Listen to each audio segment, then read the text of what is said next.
Hello दोस्तों, कैसे हो आप। उम्मीद करता हूँ सभी अच्छे होंगे।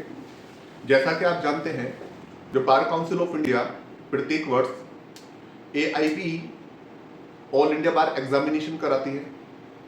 2023 में भी एग्जाम हुआ। इस एग्जाम में काफ़ी स्टूडेंट्स एग्जाम को जो है क्वालिफाई नहीं कर पाए।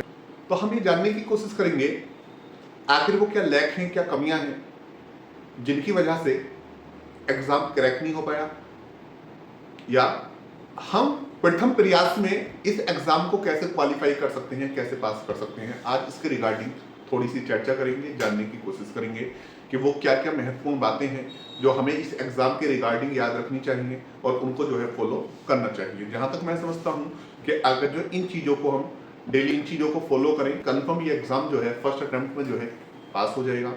तो इसलिए आज का हमारा टॉपिक भी है how to pass AIB exam in first attempt के प्रथम प्रयास में AIB परीक्षा कैसे पास करें। कैसे पास करें?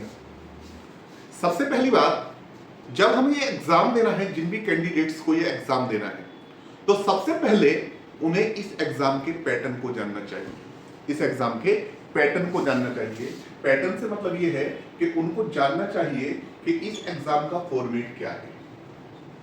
इस एग्जाम का फॉर्मेट क्या है, किस तरह का एग्जाम होता है, ये ऑब्जेक्टिव एग्जाम होता है, सब्जेक्टिव एग्जाम होता है। तो सबसे पहले हमें इसका फॉर्मेट समझना चाहिए। साथ ही साथ हमें इसके स्कोरिंग सिस्टम को समझना चाहिए। स्कोरिंग सिस्टम से मतलब ये है कि इसमें कितना स्कोर करना है इस एग्जाम को जो है क्वालिफाई करने के लिए।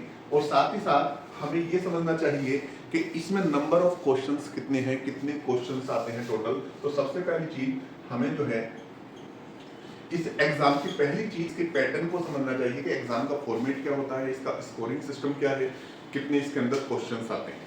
जब हमने इस एग्जाम को समझ लिया, इसके बाद दूसरी चीज जो आती है, हमें इसके सिलेबस को जानना चाहिए, 9-10 सिलेबस। तो दूसरी चीज जो आती है, फर्स्ट ये आएगा। और दूसरा जो होता है वो ये होता है कि हमें इसके सिलेबस को जानना चाहिए, यानी कि हमें ये देखना चाहिए कि जो AIB एग्जामिनेशन होना है तो इसका सिलेबस क्या है, कितने सब्जेक्ट्स यहाँ से आते हैं, कितने सब्जेक्ट्स हैं और किस सब्जेक्ट का कितना वेटेज है, हमें जो है इसी को समझना चाहिए। और इसी को समझने के बाद फिर जब हमें पता चला, जैसे फॉर एग्जाम्पल अगर जब हम बात करें CPC की, हम बात करें CRPC की, हम बात करें कॉन्स्टिट्यूशन की, तो वहां पर जो है कितना है कि ये 10-10 मार्क्स का आता है। वहीं हम बात करें कंपनी लॉ की, हम बात करें साइबर लॉ की, हम बात करें लैंड एक्विजिशन लॉस की, तो वहां से जो आता है 2-2 मार्क्स का आता है। तो हमें जितना जिस पेपर से जितना वेटेज है, जितने नंबर्स का आता है, उसी के अकॉर्डिंग जो है हमें उसको टाइम देना चाहिए, उसी के अकॉर्डिंग जो है हमें उसको पढ़ना चाहिए।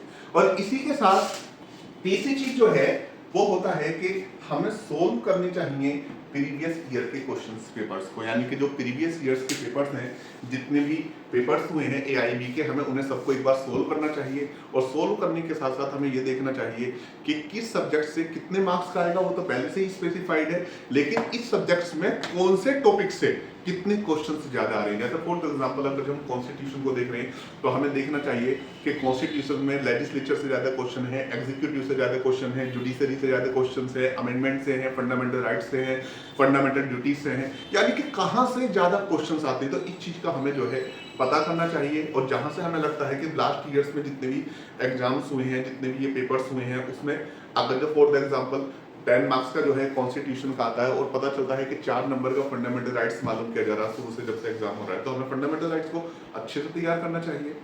इसी के साथ हमें जो है जो बेयर एक्ट है उसको जो है फोकस करना चाहिए। बेयर एक्ट आपको मैंने पहले भी बताया, ये ओपन बुक एग्जाम है, इसमें बेयर एक्ट लेकर जा सकते हो। लेकिन सपोज करो आप बेयर एक्ट को ले भी गए और बेयर एक्ट को लेकर जाने के बाद आपको यही नहीं पता, बहुत सारे बच्चे हमने देखे हैं एग्जामिनेशन हॉल में कि जो वो बुक्स लाते हैं तो पूरे बैग लेकर आते हैं, ट्रॉली बैग लेकर आते हैं, इधर से भी लदे हुए हैं, इधर से भी लदे हुए हैं, पूरा लदे हुए हैं।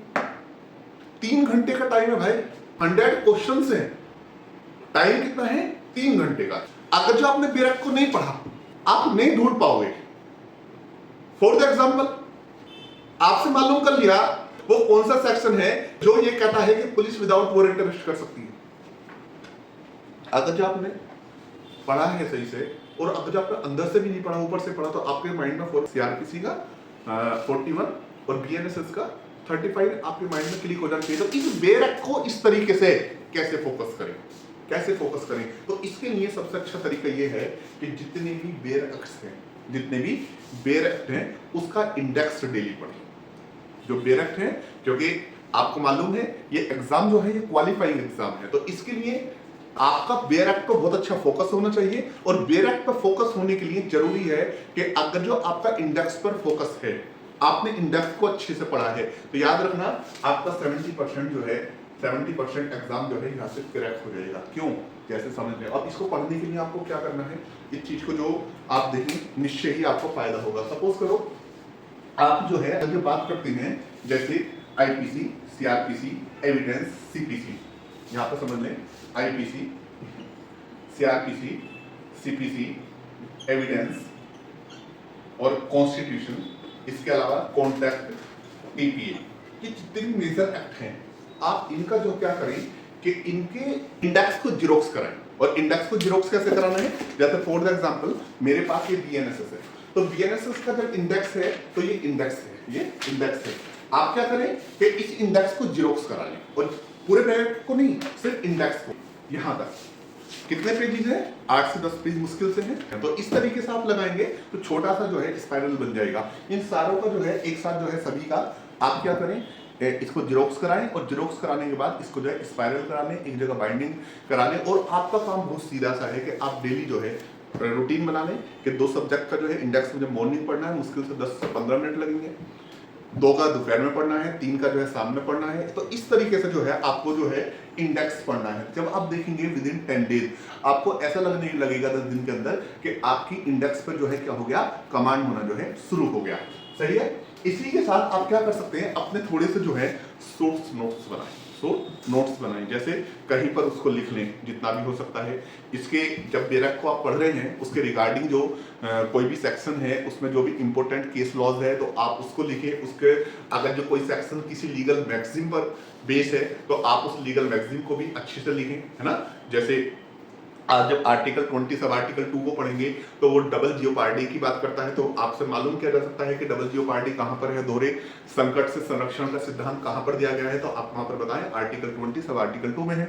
इसी तरीके से वहां पर कहता है कि किसी भी व्यक्ति को जो है अपने विरुद्ध साक्षी होने के लिए जो है मजबूर नहीं किया जाएगा, है ना। प्रोटेक्शन अगेंस्ट सेल्फ इंक्रिमिनेशन जो है उसके रिगार्डिंग कहां पर प्रोविजन है, तो आप बता सकते हैं कि इसमें जो प्रोविजन दिया है आर्टिकल 20 सब आर्टिकल 3 में दिया गया है। तो इस तरीके से जो अगर जो कोई सेक्शन है वो किसी लीगल मैगजीन पर बेस है तो आप उस मैगजीन को भी साथ साथ जो है अच्छे से करें। और साथ ही साथ आपको क्या करना है कि फोकस करना है सब्जेक्ट्स को, और ये देखना है कि कौन से सब्जेक्ट से कितना ज्यादा रेशियो में, जिसका जितना वेटेज है उसी रेशियो में उसको जो है आपको फोकस करना है। और इसी के साथ आपको अपडेट रहना है।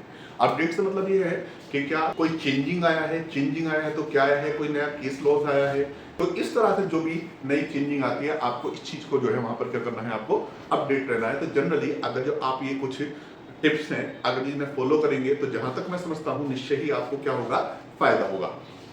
इसी के लिए मैंने जैसा कि पहले भी बताया कि जो AIB एग्जाम होने वाला है 2024 उसके रिगार्डिंग जितना भी सिलेबस है इसको मैंने इससे पहले वीडियो में जो है बताया है, समझाया है कि कौन कौन से सब्जेक्ट्स हैं।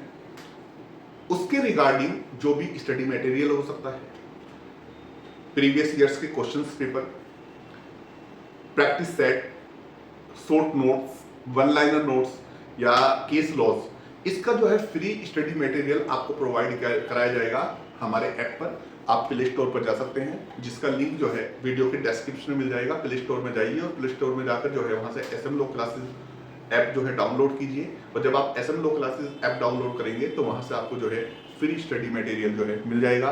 इसके रिगार्डिंग अगर जो आप किसी की कोई क्वेरी है आप हमें मैसेज कर सकते हैं, मेरा नंबर दिया हुआ है, आप मेरे नंबर पर जो है कॉल भी कर सकते हैं।